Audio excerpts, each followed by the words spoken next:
I have reviewed Path of Exile before, but my previous reviews have been focused on the new player experience, a new character in a new league, and what you might actually feel like playing the game for the first time. But the end game of Path of Exile is so diverse, complex, and enjoyable that it deserves a review all on its own. This is my Lightning Archmage character. I built around a very basic concept of, let's make a Palpatine-like character that shoots lightning out of the fingers, and then try to build everything around that. So my first experience with the character was trying to figure out what skills I wanted to use, how those skills were going to interact with the skill tree, and then getting items that will fit this type of build. This is all stuff we've covered in the previous reviews, and is part of the reason Path of Exile has so much depth when it comes to creating your character. But once you have your character created like you want it, you have items that make your build work, and you've leveled up your character, what is there to actually do in Path of Exile with a nicely built hero? The end game of Path of Exile evolves around a few different things. There is the Atlas skill tree and mapping.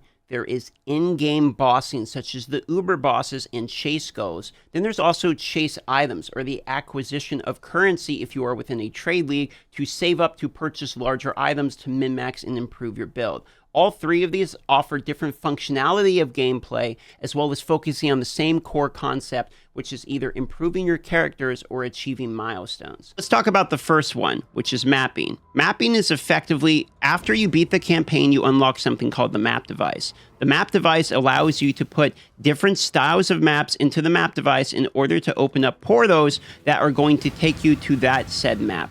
Now, the map is effectively just an instance or a dungeon. It's just a place you can go to kill monsters that is set up pseudo-randomly based upon what style of map it is. If you go to a beach map, it's going to look like a beach. If you go to a castle map, it's going to look like a castle, and they are all appropriately named that way.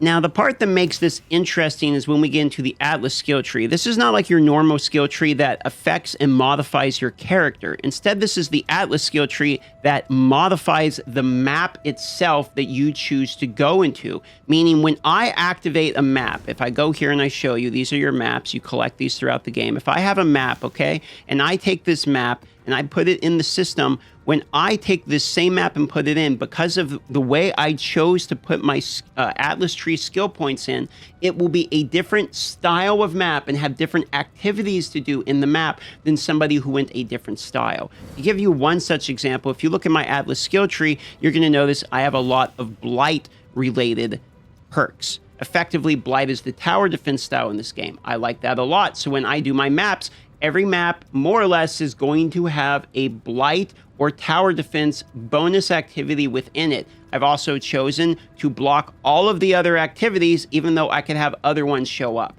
So effectively, you can focus on what it is you like in the game, and these different activities are introduced to you throughout the campaign. Let's say you just like to kill mobs, maybe you like Delirium. If you like tower defense, maybe you like Blight. If you like to do crafting, for instance, maybe you will like Harvest. So there is different activities depending upon what you find yourself attracted to in the game by the time you get to the mapping system, which is actually at the end of the campaign. So you don't have to worry about knowing what you're going to like until it actually matters, which is a good way of introducing you to the system.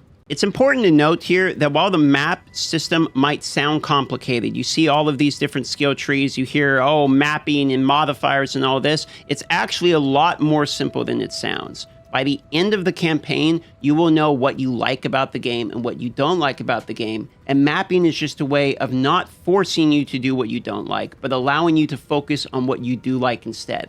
That is the purpose of mapping. You found out, I just want to kill a bunch of mobs. You make it where your maps just give you a bunch of mobs. You find out, I don't like killing a bunch of mobs. I like killing just bosses. You make it where your maps are mostly about rushing down and focusing on the bosses. Effectively, mapping is a way that once you discover Path of Exile, you can customize your experience further as you continue to get into, revolving style of gameplay. AKA, you do what you want to do, and you're not forced to do what you don't want to do. This is very crucial to longevity of enjoyment.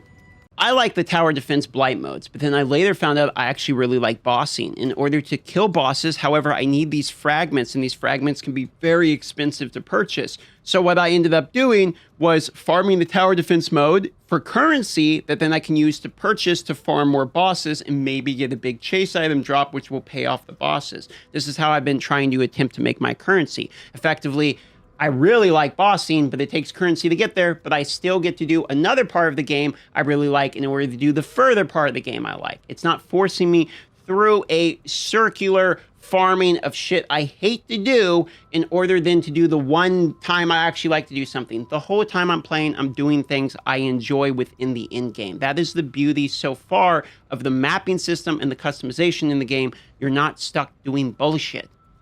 And mapping kind of rose into the conversation of currency acquisition, trading, and crafting.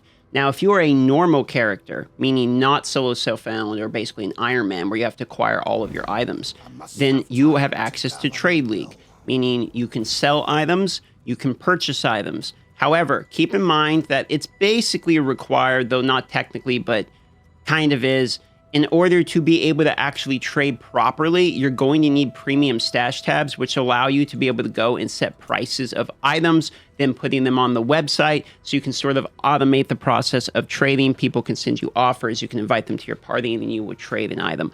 Because of that, this technically makes the game not 100% free to play if we are talking about you really wanting to do trading. I would say this is basically mandatory. Most people who play the game will probably agree with this, and keep in mind these stash tabs, it's probably going to cost you anywhere between 20 to 40 bucks by the time you buy the different tabs, which will make the game significantly easier when it comes to trading. I have different trade prices for each one of these tabs just to make it easy. I can put the items in and automatically list them at a certain price, which just makes the whole process significantly easier. But because of this, I just want to mention that this is one thing that I often see people mention. The game is 100% free to play, but trading does pretty much require these stash tabs to be purchased. So just an off point there to mention that. But the part of the trading in the game is very good, because if what you want to do is slowly acquire power sequentially, linearly, basically going and farming maps, whatever the game mode you like I mentioned tower defense,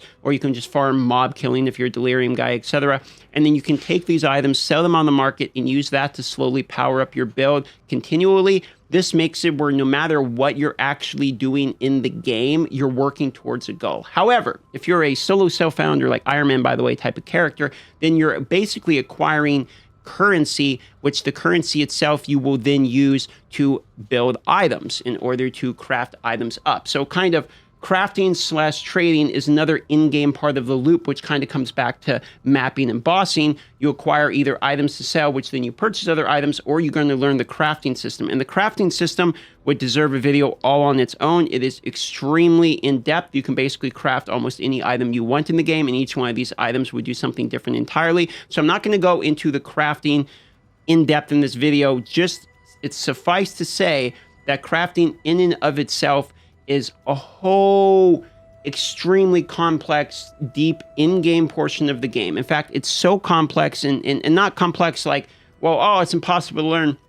But there's so much to learn, and there's so much actual skill in knowing how to craft that there is people such as Ghazi would be an example of a buddy of mine that just do for-profit crafting, meaning that their knowledge in the crafting system alone is what makes them profitable on the market, because they can purchase an item, they can then craft it into an even better item because they know how to do it, and not necessarily from an in-game skill point of view, like they don't have points into crafting. They literally know the process of crafting so well that they can make an item be worth significantly more with not what it would cost to make that item. And then there's a profit margin because of that. So because of that, there's a whole economy side of things around crafting. There's economy side of things around acquiring the raw resources for the people that want to do the crafting. There's an economy around bossing as well. So if you choose to kill bosses to try to get an item, for instance, I think somewhere in here, I am selling a flask, this flask here, and this flask is an item that just dropped from one of the bosses I did that's worth a divine, or worth, you know, more than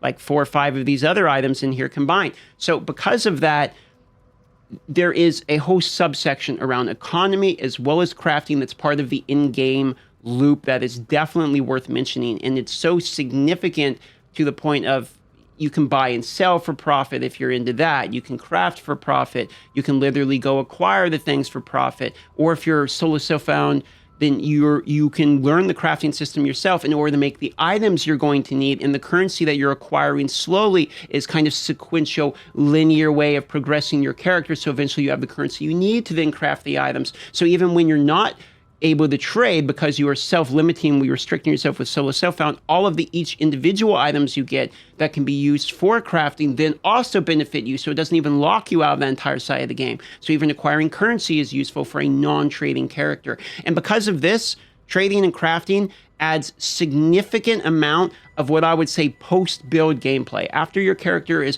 already where you want them to be, you can either min-max the character way further through crafting or trading, or the other cool part about this is if you make another character, all of the items that you acquired stay in your stash for that style of character. So if I have a soft core, basically I die, doesn't matter. If I have a trade league character, meaning not self-restricted, then the next character I make has access to all of the currency and everything that my previous character had in the stash, meaning I can make a character first, which is where we get into the league starter stuff and start to kind of talk a bit how people min-max the game in the beginning.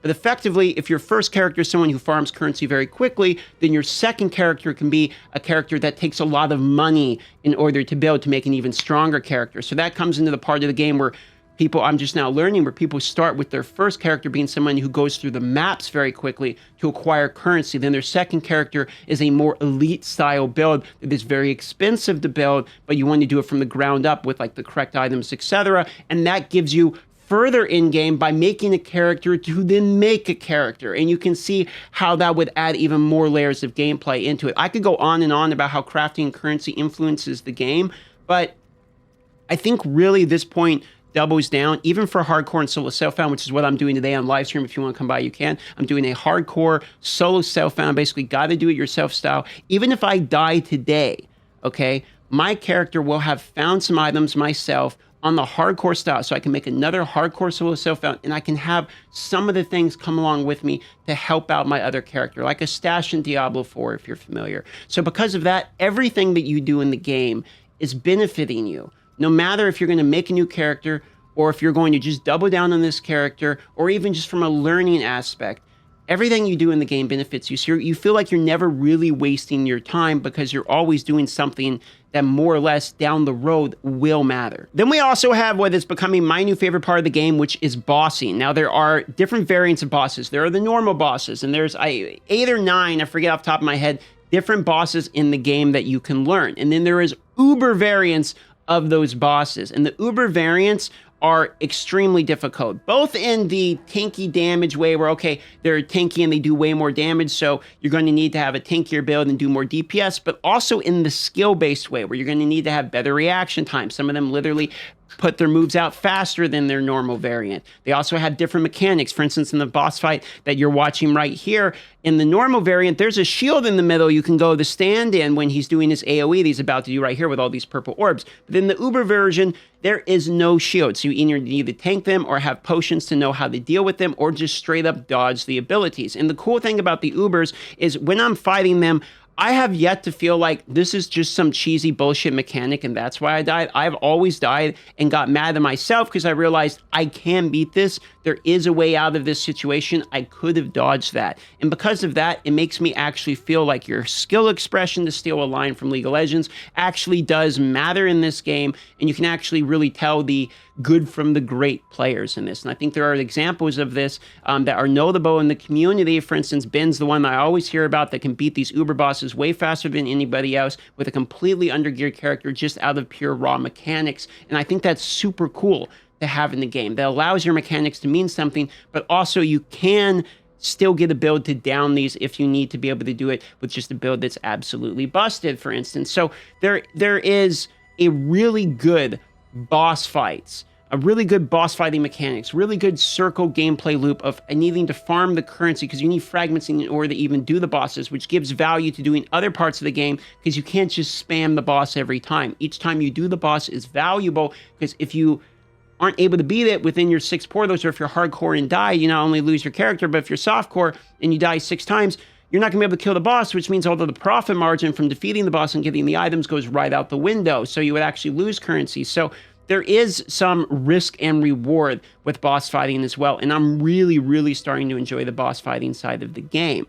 It also allows you to build a boss fighting character. So if what you want to do is build one of your first characters to go and fight and clear maps in order to get currency, then your second character could be a character that specializes in boss killing, for instance. So it gives you even more in-game loops of, I'm going to make a new character to focus on this, and this one's going to do this, and you can specialize. And the more I learn about Path of Exile, the more I realize I don't know yet. And I noticed that is both a best part of the game as well as the complaint. There's always people saying the game is overwhelming, but it's the overwhelmingness of the game that gives it so much in-game. And it's the every time that you log in, you realize I can learn something new today that gives it the goodness that is Path of Exile. And if you don't have that and you don't have things to learn, then you don't have something to conquer. And when you don't have something to conquer in a game, then you don't have a game to play. So you actually need the confusion. You need the overwhelmingness in order for a game like this to work. Because every time I've ever covered a game, the number one complaint I've always seen in the game is there is not enough content. And it doesn't matter if it's a mobile game or an MMORPG, it always boils down to we need more things to do. But in Path of Exile, the in-game, there's always something to do. And that's what makes Path of Exile great.